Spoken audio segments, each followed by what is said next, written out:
Hey, what is going on, everyone? Welcome back to another video. If you guys are new here, we post fast baseball news and other baseball content like this on the channel, so be sure to subscribe so you don't miss anything. So in today's video, we're going to be talking about 5 remaining free agents, or the top 5 remaining free agents that can make a difference to a team, starting off with Shane Green. Shane Green is a reliever out of the bullpen. He's been pretty solid in the past with the Atlanta Braves, and there's lots of teams that could use him, sort of like a shutdown 7th or 8th inning guy.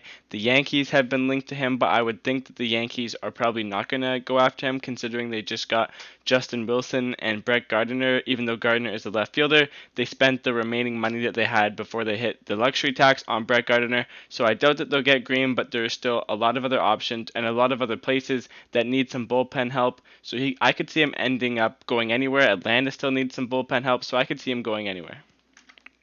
Going on to number 4, we have Yasiel Puig. He is represented by the same agent as Trevor Bauer, and he has been a free agent for a while now. He has some pop. There's some teams that might be able to use him as a DH. There hasn't really been many teams linked to him. Originally, at the beginning of the offseason, Kansas City and New York were linked to him, but now that both New Yorks have Pilar and Almora for the Mets, and then the Yankees got Bruce and Gardner, and then Kansas City got Andrew Benintendi. So I think it's highly unlikely that Puig would go anywhere of those 3 teams. So maybe he finds a place somewhere, I don't know, but he is ranked number 4 on this list. Going on to number 3, we have Cole Hamills. Cole Hamills is getting up there in age. He's around 38 now, but he has been really good in the past. Obviously, getting older, it gets harder to get the same numbers from him, but I could see him going to a place like the Cubs. They just brought back Jake Arrieta. Maybe they want a reunion with Hamills. There's been some other teams linked to Hamills, like the Braves and the Blue Jays, but both of those teams aren't really focusing on pitching or starting pitching help, so I could see him going back to Chicago, but he is still a notable free agent out there who could get teams some innings. Going on to number 2, we have Jackie Bradley Jr. He was one of the bigger free agents going into spring training at the beginning, and he is still available right now.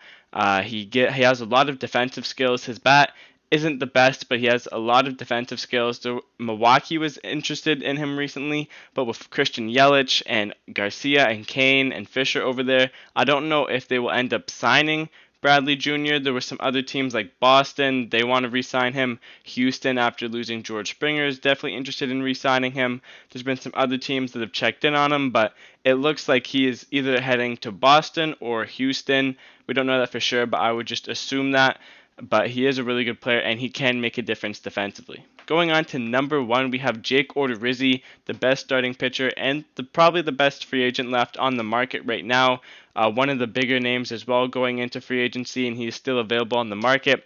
His asking price is rumored to be around $15 million a year, which some teams are a little hesitant to give to him. There's been teams like the Minnesota Twins, Boston Red Sox, Toronto Blue Jays, and the New York Mets. I don't see the Mets going after him anymore after landing Taijuan Walker. Boston could definitely use some more pitching help. Minnesota could use some more pitching help, and the Blue Jays could use some more pitching help as well. Those were the 3 teams, Boston, Minnesota, and Toronto, that were the most linked to him this offseason. He's coming off of some decent years over in Minnesota, and he wouldn't be a game changer, but he could give a team quality innings and possibly get a team to the playoffs and make a team from a B to, or from a C to a B, so he can make a difference on a team. Just a whether if a team will pay him $15 million.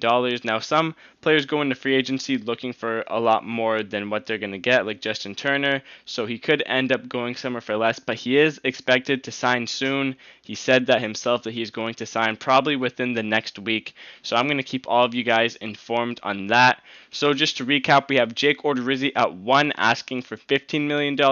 We have Jackie Bradley Jr. at 2. We don't know what he's asking for right now. I would probably assume it's around $8 million, considering what other players have gotten, and he wants a pretty lengthy contract. He's in the prime of his career, so it makes sense for him to want a lengthy contract, but I don't see anyone giving him 5 years. Then at number 3, we have Cole Hamills, who would probably go somewhere on a 1-year deal. Don't know about the money. There hasn't been much news about him. Going on to Yasiel Puig, I don't know what he's looking for. There hasn't really been much news about him.